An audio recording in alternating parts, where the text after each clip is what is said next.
අද මං කරන්නේ 2020 A level chemistry paper එකේ 9 වෙනි ගානේ B කොට part එක.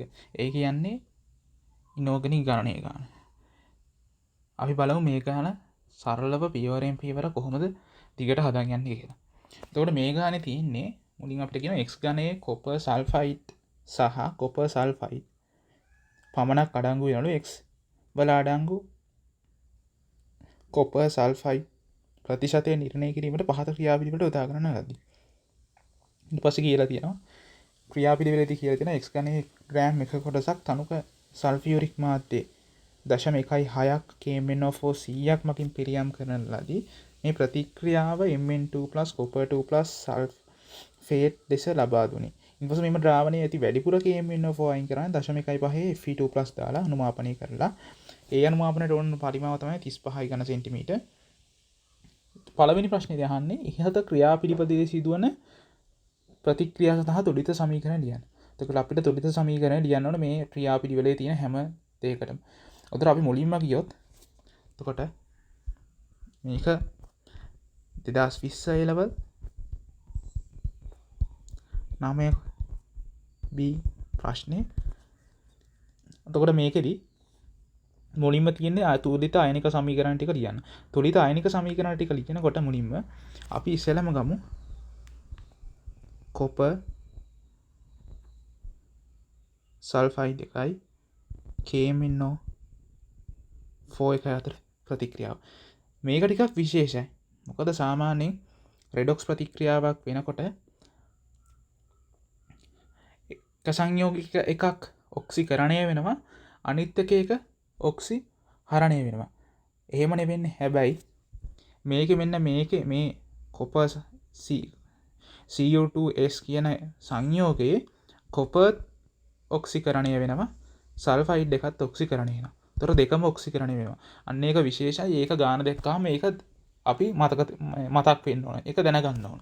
ඒතර එහෙම බලනකොහම copper 1+ එක යනවා copper 2+ වලට.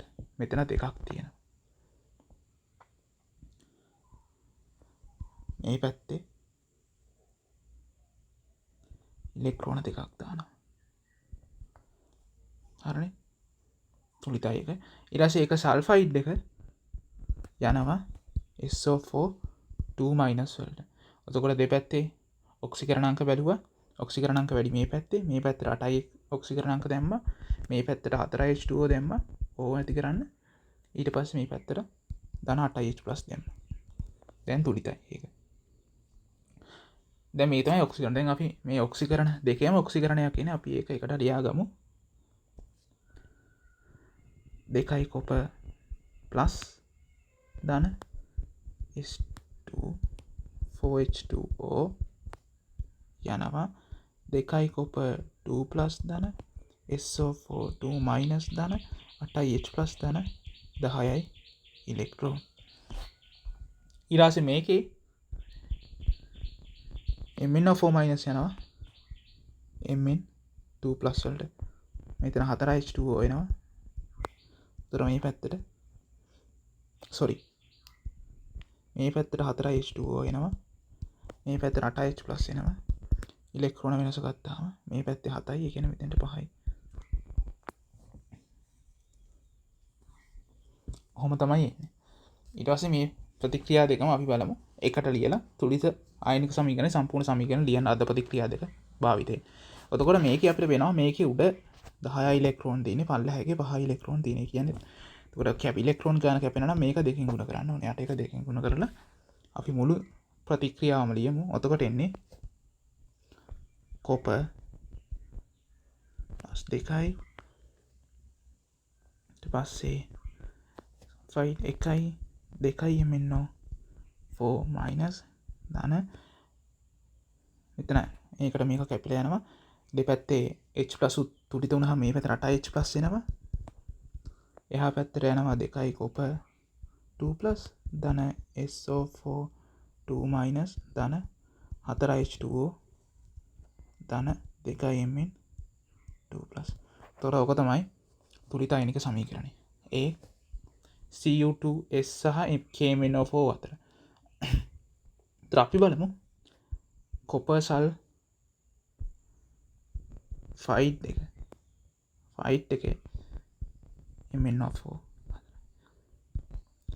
මේ දෙක අතර ප්‍රතික්‍රියාව ගත්තාම මේක නම් කොපර් දැන් දාන දෙක අවස්ථාවෙන් කොහොමද එන්නේ කොපර් ඔක්සිකරණය වෙන්නේ නැහැ සල්ෆර් විතරයි ඔක්සිකරණය. උතර උඩ ප්‍රතික්‍රියාවම තමයි එන්නේ. එතකොට මෙතෙන්ට එන්නේ සල්ෆර් 2- වෙනවා SO4 2- වලට. මෙතෙන්ට 4H2O එනවා. මෙතෙන්ට 8H+ එනවා සහ මෙතෙන්ට ඊට පස්සේ 8 ඉලෙක්ට්‍රෝන එනවා. එහෙම තමයි ප්‍රතික්‍රියාව වෙන්නේ. එතකොට MnO4 පේරාල ලෙස තමයි Mn2+ වෙනවා.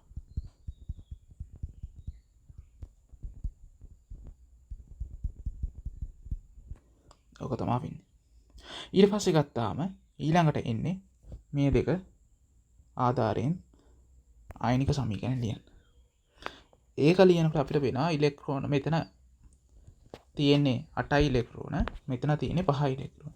එහෙනම් මේක 5ෙන් ගුණ කරලා මේක 8ෙන් ගුණ කරන්න එනවා. ඒ දෙක ගුණ කරලා තුරිත වුණාම එනවා 5 Sc2 8 MnO4 දෙපැත්තෙම H+ තුරිත වුණාම මේ පැත්තට 24H+ එනවා 5 SO4 2- ධන 8 Mn2+ ධන 12 H2O ධන 12 H2O. එහෙම තමයි මේ පැත්තේ එන්නේ. ඊට පස්සේ අපි යනවා ඊළඟ ප්‍රතික්‍රියාව. දැන් අපේ දෙකක්ම ඉවරයි. තව එකක් තියෙනවා මේක කියලා. MnO4 Fe අතර තියෙන සමීකරණ ලියන්න. එතකොට ඒක එන්නේ Fe නම් Fe2+ තියෙන්නේ. ඒ කියනවා Fe3+ වලට. එතකොට මේ පැත්තට ඉලෙක්ට්‍රෝන එකක් එනවා. MnO4 ඉස්සෙල්ලා වගේමයි. දැන් 5 ඉලෙක්ට්‍රෝන දාන මේ පැත්තට 4H2O වෙනවා. මේ පැත්තට 8H+ එනවා. එහෙම තමයි වෙන්නේ. එතකොට මේක තුලිත කරන්න මේකට 5න් වැඩි ගන්නවා. 5න් වැඩි කරාට පස්සේ Fe2+ ධන MnO4- ධන 8H+ ධන Fe3+ 5 ධන Mn2+ ධන 4H2O. ඔය ටික තමයි සමීකරණ ටික ඉන්නේ. මම හිතන හැමෝටම තේරුණා කියලා. ඊළඟ ප්‍රශ්නේ අහන්නේ ඉහත එකෙහි පිළිතුර පදනම් කරගෙන පහත දැක්කෙන ඒවායේ මවුල අනුපාතය නිර්ණය කරන්න. එතකොට අපිට කියනවා මේකේ මවුල අනුපාතය නිර්ණය කරන්න කියලා. කොපර් CO2S සහ MnO4 අතර මවුල අනුපාතය. එතකොට මේකේ මවුල අනුපාතය කොපර් සල්ෆේට් MnO4- සමානයි. ඒකේ මවුල අනුපාතය අපි බලමු. මේ ඒ කියන්නේ අපේ ප්‍රතික්‍රියාව මේකනේ. මෙන්න මේ ප්‍රතික්‍රියාව. කතු පාඩෙන් ලකුණු කරන්න. මෙන්න මේ ප්‍රතික්‍රියාව ගැන අහන්නේ. ඒතර ඒකේ අනුපාතය කොපර් දෙකට MnO4- 1යි. එතකොට එහෙනම් 1:2. ඊට පස්සේ අහනවා කොපර් සල්ෆයිඩ් සහ MnO4 අතර අනුපාතය. එතන අනුපාතය අපිට වෙන මේ සමීකරණයෙන් ගන්න පුළුවන්. මේ තියෙන්නේ මම සතු පාටින් ලකුණු කරන්න. ඒකේ අපිට ගන්න පුළුවන් 8ට 5යි කියන. ඊට පස්සේ අපෙන් අහනවා Fe සහ MnO4 අතර අනුපාතය. ඒක අපිට මෙතනින් ගන්න පුළුවන් මේ සමීකරණේ 5යි 1යි.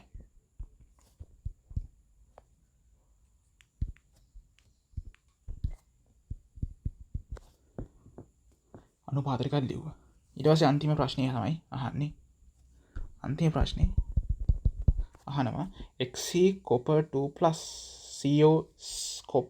CO2S වල ප්‍රතිශතය බර අණුව ගණනය කරන්න. ඔන්නෝක තමයි ගණනය කැලලට තියෙන්නේ. ඉතුරු ඔක්කොම අපි අනුපාත ලිව්වේ ඒවයි සමීකරණ ලිව්වේ ඒවයි කරේ. දැන් තමයි ගණනය කැලලට ඇවිල්ලා තියෙන්නේ. එතකොට අපි මේක කරනකොට ටිකක් විශේෂ විදිහට කරන්න ඕනේ. මොකද මේකේ කෙලින්ම විස්තර දීලා නැහැ අපිට මොනවද ගැන දීලා තියෙන්නේ. මෙතන දීලා තියෙන්නේ අපිට අන්තිමට වැඩිපුර තිබුණ KMnO4 එක්ක ප්‍රතික්‍රියා කරපු Fe2+ පරිමාවයි දැම්ම KMnO4 ගානයි විතර. ඒතර අපි KMnO4 ගානෙම තමයි ඒ ආශ්‍රයම තමයි මේ ගානට ලැබෙන්න ඕන. ඉස්සෙල්ලාම අපි මේකේ CO2s වල මෞලික ස්කන්ධ හොයන්ගෙමු. ඒකේ නම 159යි GMOL ඍණ එක. කොපර් සල්ෆයිඩ් වල 95.5යි GMOL ඍණ එක. ඊට පස්සේ මේ ගානේ මුලදීම අපිට එකක් දීලා තියෙනවා මෙන්න මේක. ඝනයේ ග්‍රෑම් එකක් දීලා තියෙන සහ ඝනයේ තියෙන කොපර් සල්ෆයිඩ් සහ කොපර් සල්ෆයිඩ් විතරයි කියන. ඒ දෙකම විතරයි තියෙන්නේ. එහෙනම් මේ දෙකේ තියෙන ස්කන්ධ දෙක සමාන වෙන්න ඕන ඩ්‍රෑම් එකක ස්කන්ධයට. මොකද මේකේ තියෙන්නේ ඩ්‍රෑම් එකයි කියලා තියලා තියෙන්නේ සහ ඒ සංයෝගය තියෙන්නේ මේ සංයෝග දෙකම විතරයි. x කියන සංයෝගය තියෙන්නේ. එහෙනම් අපිට මේකේ ප්‍රකාශයක් ලියන්න පුළුවන්. අපි හිතමු මේකේ CO2s තියෙනවා n 1 මවුල සංඛ්‍යාවක්. CuS කොපර් සල්ෆයිඩ් තියෙනවා n 2 මවුල සංඛ්‍යාවක්. අපි එහෙම හිතමු. එතකොට අපිට මේ දෙකේ මෞලික ස්කන්ධය මවුල ගානෙන් ගුණ කරාම එනවා අපිට ස්කන්ධය. ඒ තියෙන ස්කන්ධය. එතකොට අපිට ප්‍රකාශයක් ලියන්න පුළුවන් මේකෙන් 159 වරක් n1 ධන 95.5 වරක් n2 සමාන වෙන්න ඕන එකට. ඒක හැමෝටම තේරෙන්න ඇති. ඊට පස්සේ අපි ගාන ඉස්සරහට යන්න. අපි දැන් හොයා ගන්න ඕන ප්‍රතික්‍රියා කරපු KMnO4 මවුල ගාන. මොකද අපිට ඒක ආශ්‍රයෙන් තමයි යන්න පුළුවන් මේ දෙක ඔක්සිකරණය කරන්න. අනුමාපනය සඳහා වැය වූ KMnO4 ගානෙන් තමයි අපිට ගානට එළඹෙන්න පුළුවන්. ඒ නිසා අපි හොමු ප්‍රතික්‍රියා කරපු Fe2+ මවුල ගාන අන්තිමට. ප්‍රතික්‍රියා කරපු Fe2+ මවුල සමානයි 18 තියෙනවා 0.15ක් එහෙනම් 35ක. එතකොට අපිට ඒකෙන් ආශ්‍රයෙන් හොයාගන්න පුළුවන් ප්‍රතික්‍රියා කළ MnO4 මවුල ගාන. MnO4 මවුල ගාන හොයන්නේ මේ මවුල ගානෙන් 5න් එකක්. ඒක මං හිතන ඕගොල්ලෝ තේරෙනවා කියලා මේ සමීකරණ බලන ස්ටොයිකියෝමෙට්‍රි අනුපාතය 5ට 1යි.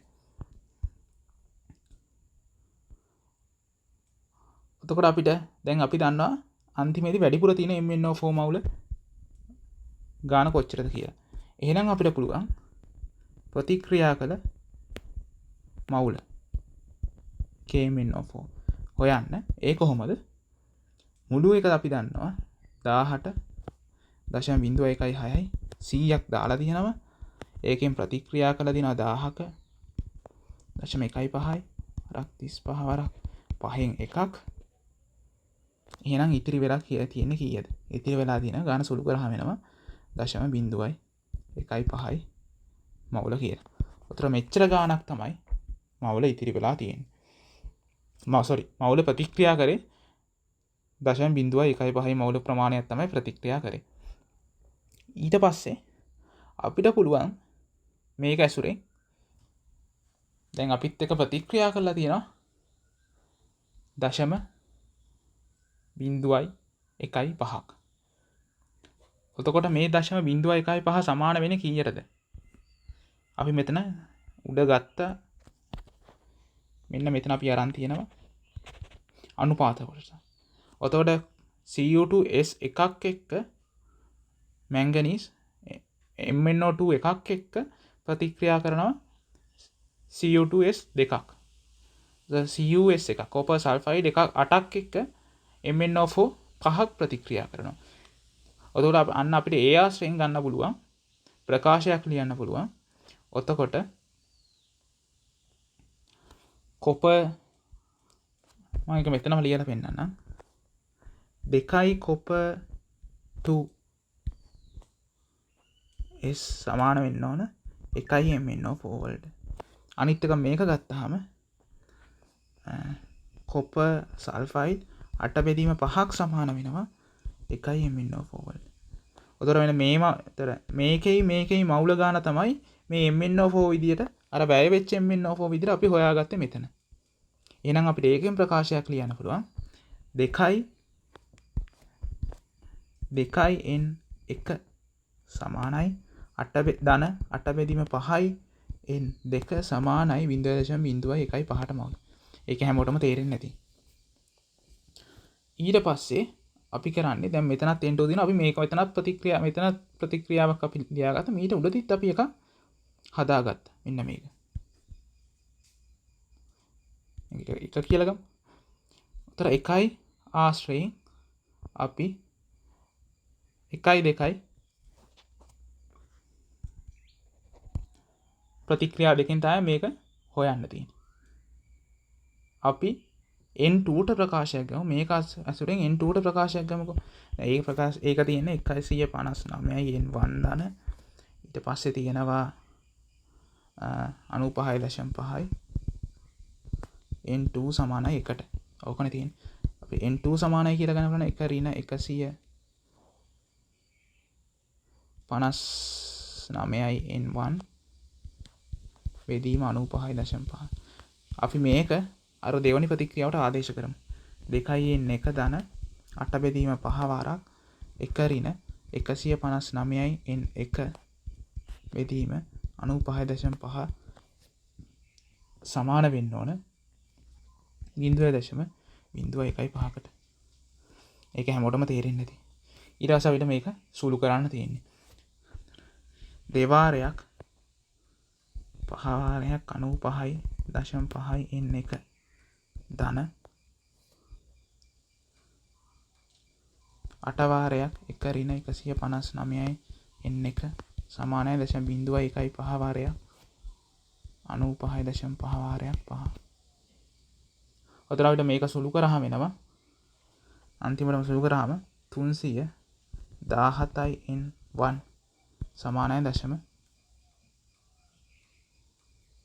0.84යි කියලා. ඊට පස්සේ අපිට අන්තිමට උත්තරේ එනවා n1 සමානයි 0.84 බෙදීම 317. එතකොට අපිට උත්තරේ එනවා ආසන වශයෙන් 0.43. උත්තර අපෙන් අහන්නේ මේ අපි හෙව්වේ මවුල ගාන. සෝරි මෙතන ඉන්නේ ආසන වශයෙන්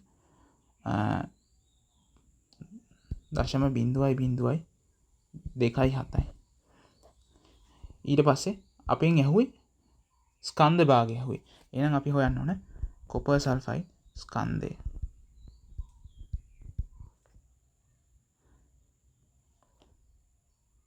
දශම 0.027 ගුණ කරනවා 159.